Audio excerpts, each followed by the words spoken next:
Hi everyone, I'm Turnabout Tony, and today I'm going to list my top 10 most wanted missing Animal Crossing villagers. New Horizons has been out for around a month now, and the game is shaping up to be everything I wanted from it and more. The animals look so adorable in the new renders that I almost can't get myself to play any of the older games. I mean, just look at Bob then, compared to Bob now. Talk about glow up. New Horizons brought us 8 new villagers, ones that have never been in a prior Animal Crossing game before. And while everyone's busy fighting over who's better, Judy or Raymond, I'm more of a sharp kind of guy myself. I can't help but hope for a future update where some of my favorite villagers from the GameCube era make a comeback. For context, there are currently around 76 villagers from the GameCube era that are not in New Horizons. That's a lot of villagers, but I'm still optimistic that every single one of them will eventually be added back. In the Welcome Amiibo update for New Leaf, 50 new villagers were added to the game via the RV site. While these 50 villagers were indeed new to the game, they were not new to the series. They're actually old villagers from either the American GameCube release or the Japanese re-release of the game, Animal Forest E+, that had not been brought back since their initial appearances. You may recognize some of these villagers, Hopkins, Dobby, and Ketchup for example. They are all pretty popular villagers today, and they are significantly in demand online. But they were only reintroduced to the series during this late New Leaf update. So now I am excited, as New Horizons is already coming to show this game will be filled with updates. Let's just hope one of them is a huge wave of new villagers. Alright, with all that background info aside, it is now time for my list. Here are my top 10 most wanted missing Animal Crossing villagers. Kicking things off is with Nosegay. Nosegay is a normal personality anteater whose only game thus far is the GameCube game. Yes, I know what you're thinking, but the word nosegay is actually just a different name for a bouquet. Sunny is number 9. She's an adorable frog with a normal personality. Just by looking at her cute little tongue and her perfect name, there's absolutely no reason why she hasn't made a comeback yet. Maybe it's because she's too cute for the game to handle, but I hope she makes her comeback soon. I have a feeling she'll be very popular. One of the first villagers I ever had in the original Animal Crossing for the GameCube was my dude Iggy. This jock goat comes in at number 8 on my list. Don't let that beard fool ya. He may look old and mean, but I promise you, he isn't. Going by his cool looks, he could totally pass as a smug villager too. Back when we got the Welcome Amiibo update in New Leaf, one of the villagers included was Ketchup, a cute duck that looks like a tomato. Yes, a tomato of all things. It makes it even crazier that we didn't get Carrot at the same time. She's a normal personality cow that looks like a carrot. Imagine this, a dinner-themed island with carrot, ketchup, and meringue. We'd have all the food groups we need, veggies, fruits, and snacks. Our favorite source, Vitamin A, deserves to be in New Horizons. She sits comfortably at number 7 on my list. Before we get to number 6 on the list, I want to give you a second to think of the coolest villager you can think of. Okay, ready? Well, you're wrong. The coolest villager is Woolio. This cool jock sheep was cut from the cast, and I still cannot believe it all these years later.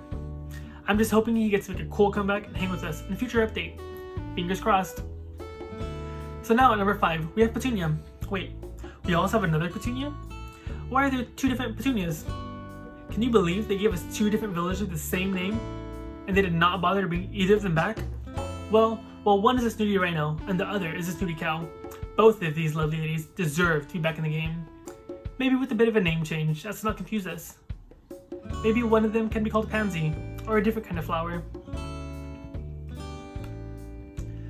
Lulu the Anteater was a snooty islander, just like Anka and O'Hare, but for some reason, she didn't get an invite back to the game. I'd like to speak to Mr. Nook about this. Lulu the Hippo was a regular, peppy villager, and an adorable one at that. Let's just hope both Lulus get to come back and join us in New Horizons. If Lulu was up to it, maybe she could become a sisterly villager too. We definitely need a lot more in that category. Carmen's the next villager on the list, at number 3. Okay, so I know some of you might be thinking, but no, it is not this Carmen. I'm talking about this Carmen. Carmen the Peppy Rabbit joined us in City Folk, but unfortunately, it seems like she stole a certain pink mouse's identity in order to sneak her way in. No offense, Carmen fans. Although the bunny is super cute, I can't help but feel a little sad knowing that she replaced the original pink snooty mouse. Maybe she'll get to come back under a new alias. Something like Kelly, or Strawberry, or Rat Girl, or something. Number 2 is a special inclusion, and it is once again occupied by our 2-for-1 Dill. They could have totally been on different spots on the list, but I think as soon as you see them, you'll agree that these two cannot be separated. Meow the Peppy Cat and Bow the Lazy Dog are at number 2. And they're actually 2 villagers that we didn't even get in America. They were Japan exclusives, and they were based off these super cool devices that are said to translate your pet's meows and barks into human speech. Crazy, right? I'm not sure how well they worked, or if they even worked at all. I can only imagine what they'd say about my dogs. Those little goblins probably won't stop asking for treats. At number 1, my favorite missing villager is actually not even from the GameCube games. While every new villager introduced in Wild World, City Folk, and New Leaf has been able to make it to the next game, there is one villager that has not been seen since the Wii City Folk. That villager is Champ, the monkey. No, this is not Porter. Monkey villagers were first added in the series in Wild World. In the US, they were only available via download by visiting a Toys R Us store with a Nintendo DS during December of 2006. As well as obtaining the rare Mario-themed furniture, this download would insert a random monkey villager into your town's villager queue.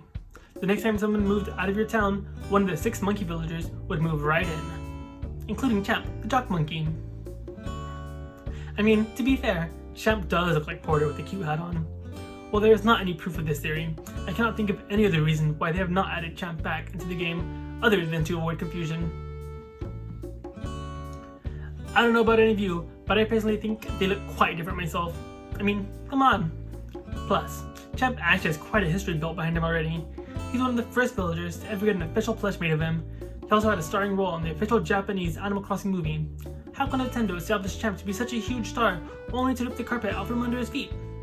I demand justice for Champ.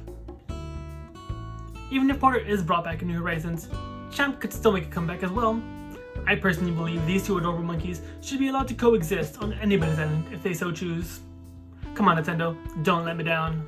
Alright, so that wraps up my list. Do you have any villagers you want back in the game? Let me know.